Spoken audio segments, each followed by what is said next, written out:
여러분 안녕하세요. 반갑습니다. 제가 지난 주간에는 저희 어머님 장례를 모셨습니다. 98세를 사시고 하나님의 부르심을 받은 유덕순 권사님의 장례입니다.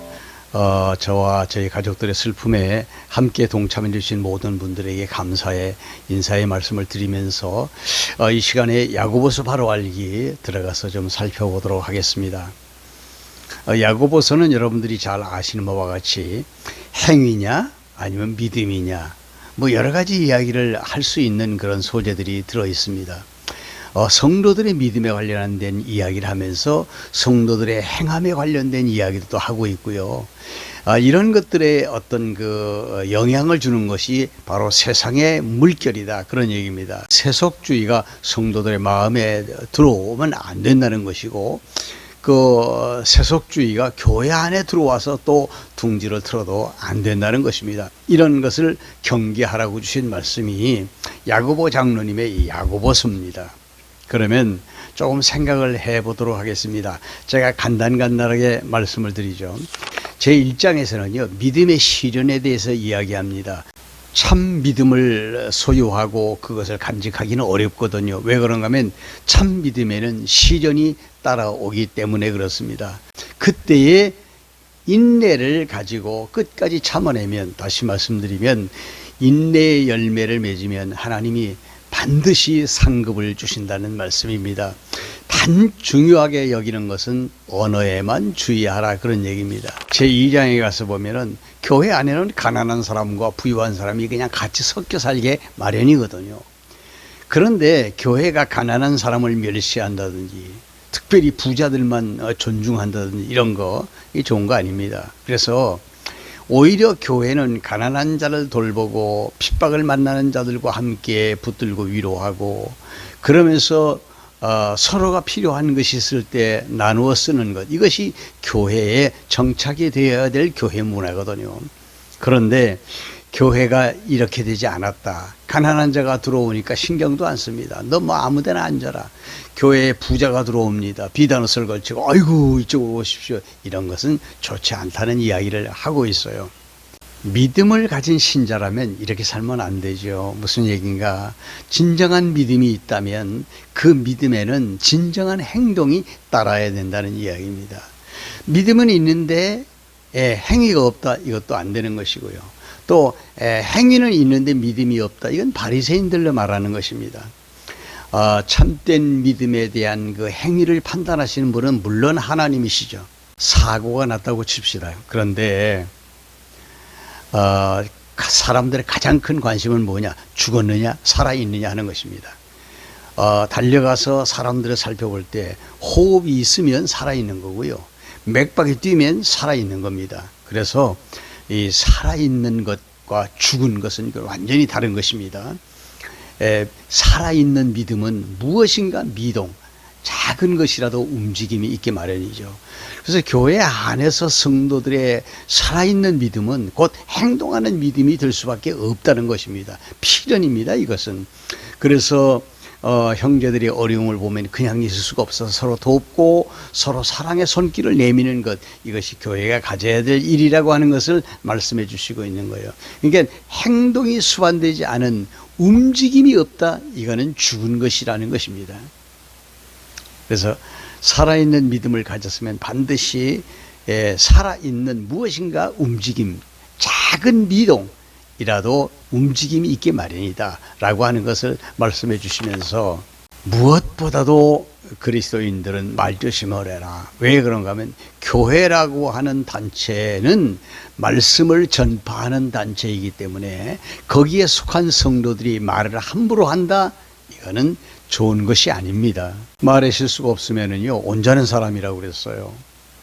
세상에 고약한 것들이 마음에 들어오지 않습니까? 정욕적인 것들이 마음에 들어오고 시기나 이기심이 마음에 자리를 잡는다면 입에서 나오는 말이 정상적인 말이 될 수가 없는 거죠. 그래서 세속적인 것이 우리 그리스도인들의 마음에 들어오지 못하도록 경계하고, 세상 문화가 교회 안에 들어와서 자리 잡지 못하도록 교회는 경계를 해야 된다는 말씀을 주신 것이 3장의 내용입니다.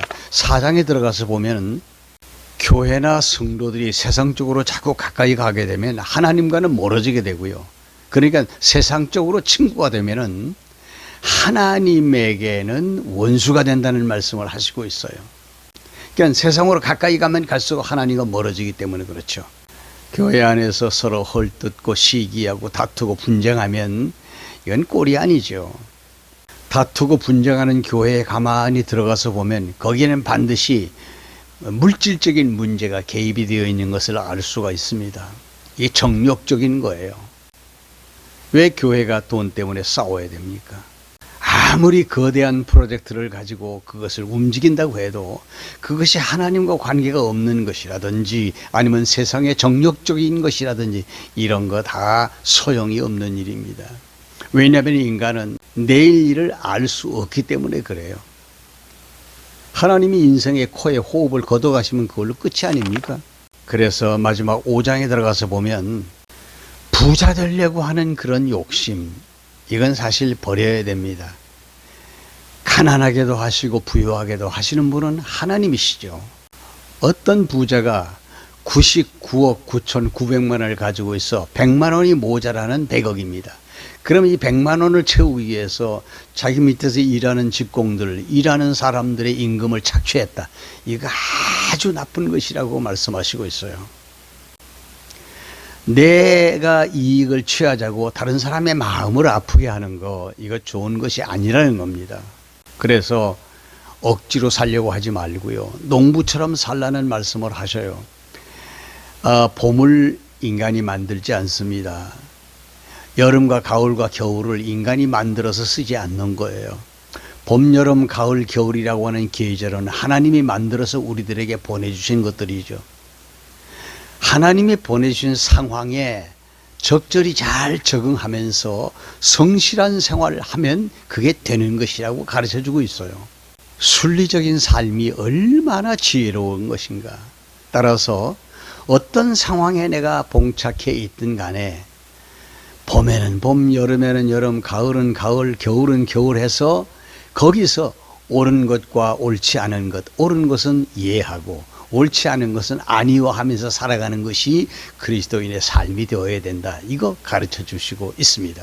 내 옆에 고난 나가는 형제가 있는가 살펴보고 있으면 가까이 가서 도와주고, 슬퍼하는 형제가 있는가 보고 슬퍼하는 형제가 구석에서 눈물을 흘리고 있으면 내가 찾아가서 그걸 안고 위로해주고, 이런 삶이 중요하다는 것이죠. 내가 할 수 없는 것이 있습니다. 엘리야처럼 하나님 앞에 기도하면 그것도 하나님이 들어주실 것이기 때문에 하나님을 가까이 하면서 하나님께 기도하면서 사는 것, 이것이 그리스도인으로서의 최선의 삶이라고 하는 것을 말씀해 주시는 내용입니다. 결론입니다. 성도나 교회는 세상의 파도가 교회 안으로 밀려 들어오지 않도록 경계하는 것입니다.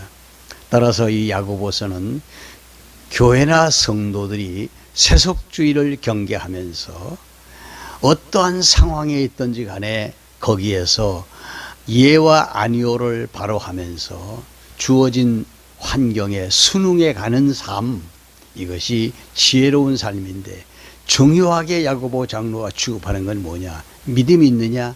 행동하는 믿음을 가져라. 진짜 살아있는 믿음은 조그마한 움직임이라도 움직임이 있게 마련이다. 그러면서 언어 생활에 주의할 것을 가르쳐주고 있습니다. 오늘도 따뜻한 언어를 가지고 형제들을 감싸고 위로를 전하고 용기를 주는 그런 하루가 되었으면 합니다. 대단히 감사합니다.